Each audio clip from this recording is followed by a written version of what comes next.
Welcome. I'd like to speak about thought. It's just incredible how thought has so much power and how it's taken to be such a real thing. But let me pause and say, yes, thought is actual. There's actually thought. There's no denying that.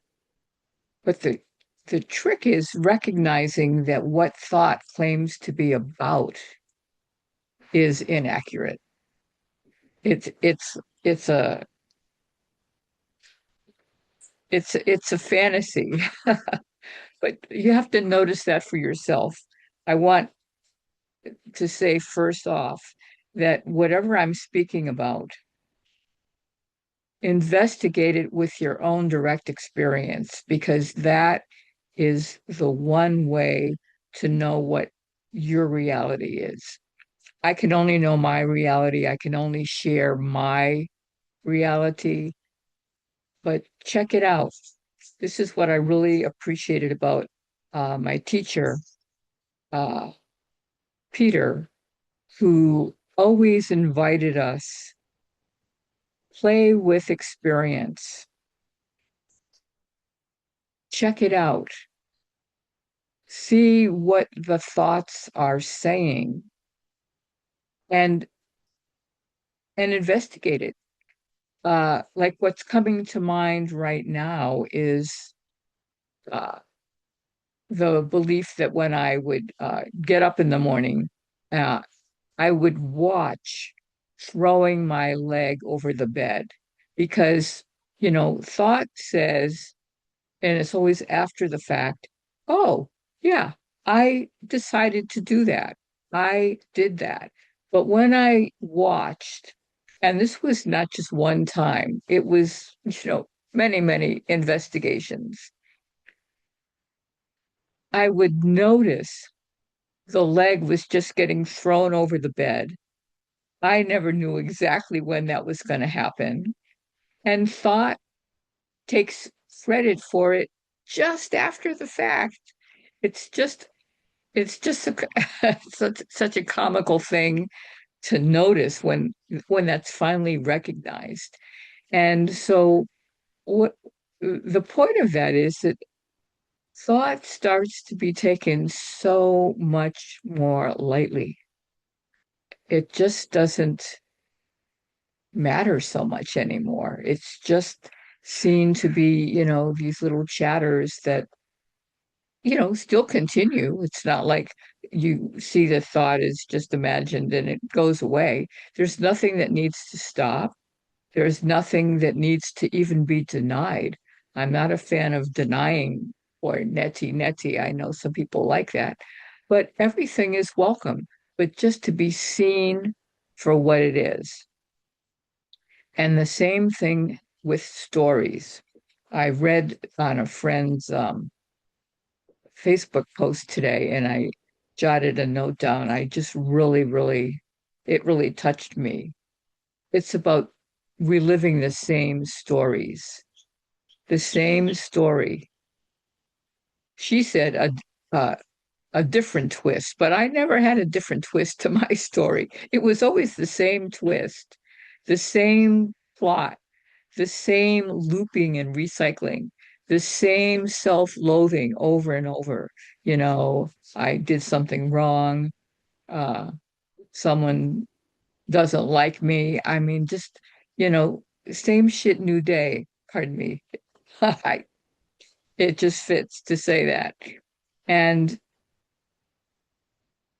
recognizing that in opening to the mystery, I wrote, because it finally came to a point where I saw this story, this story that was kind of began in what you'd call kind of a trauma situation um, that affected the nervous system over the years, and as a result, kind of creates self-loathing. You know how that goes with children. I didn't know what self-loathing was, but I was it. I just always felt bad about myself since I was a child. And that just kind of made me an angry kid. But seeing this and beginning to recognize this, um, there's just an ease that comes.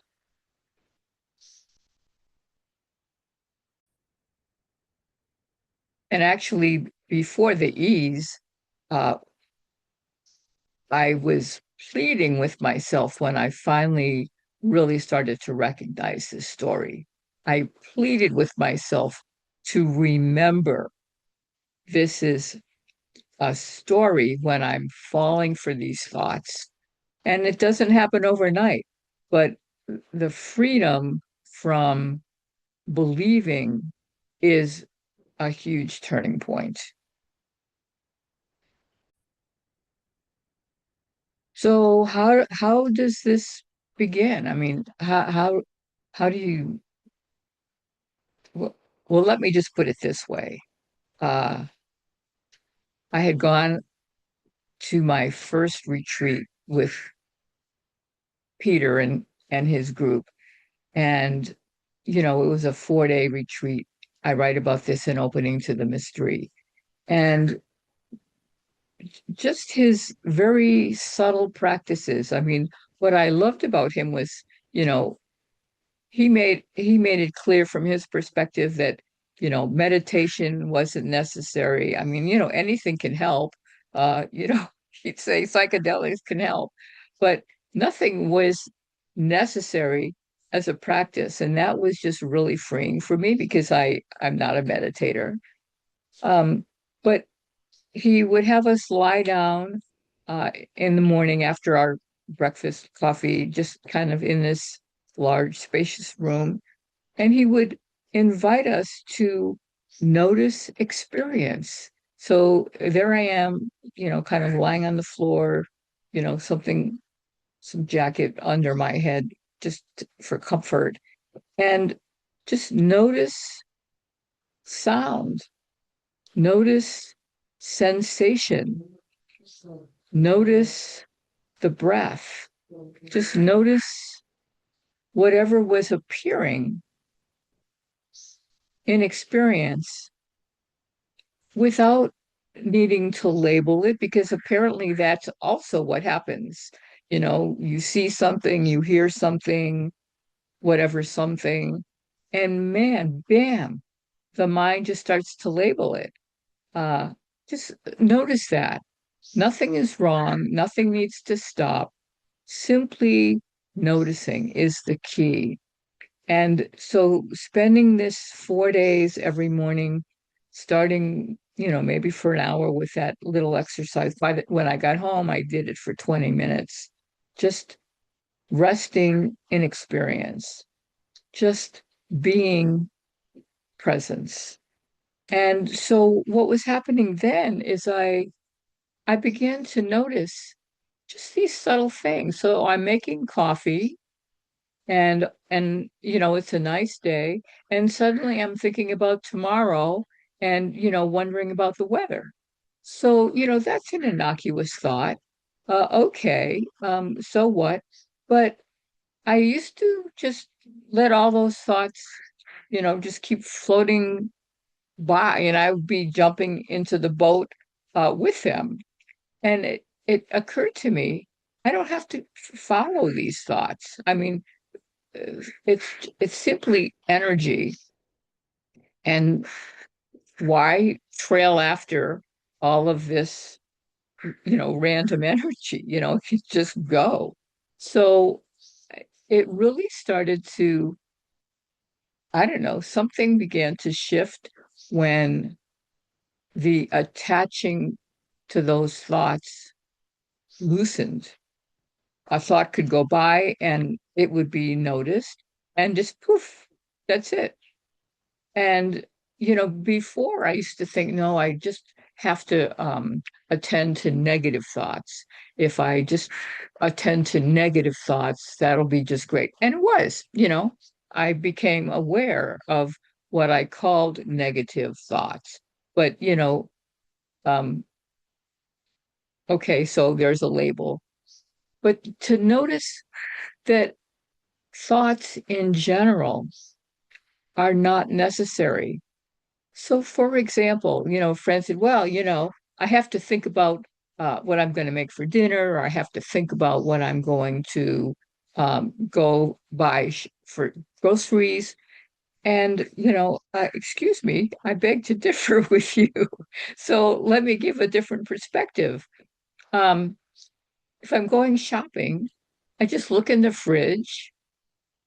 I see what might be missing. I might label it, okay, uh, two oranges, an avocado, some half and half, boom, that's it. I mean, I don't have to think about it. I just head off to the grocery store. There we go. Um, I don't have to be thinking about everything. What I want for dinner, I don't have to think about it. You just, you just look in the fridge, you see what's there. You know, we've been taught since little children how important thought is. And, we're basically copying our parents, kind of like little monkeys. Everybody's thinking about things, everybody's worrying about things, everybody's labeling things, everybody thinks they need to know everything. But what's really amazing is everything just unfolds. I mean, check it out for yourself. Don't take my word for it. Play with experience. That's what I really like to leave you with is play with experience. Everything that you think is true about something, just question it. Just look. This is what has meant something to me is direct experience, playing with experience.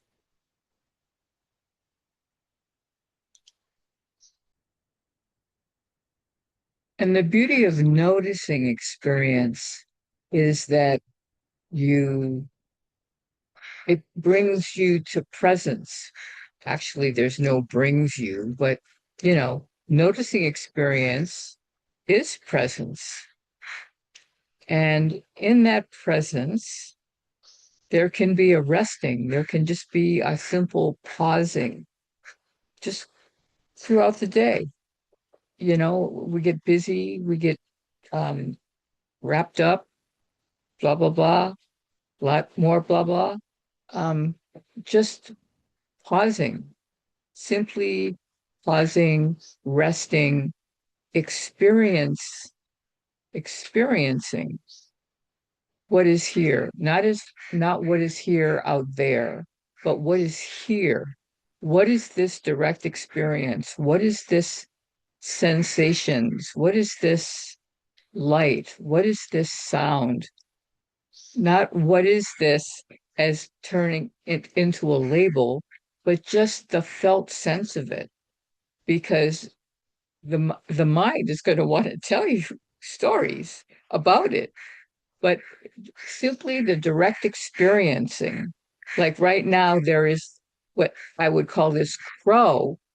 You can maybe hear it yourself squawking.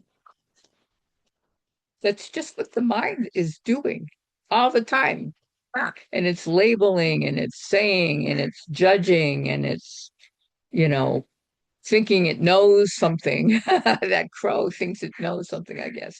But just being with experiencing, just being with the felt sense of, you know, sound, sensation, vision, feelings, thought, vibes. It's all just passing through this experiencing. So just this resting, just pausing. Don't set your watch. I know people do that, but just take a moment and breathe. Just notice the breath. That's always a very beautiful anchor. Notice the breath, take a breath, pause, just in this stillness right here, right now, just for this moment, and see what happens. Playing with experience.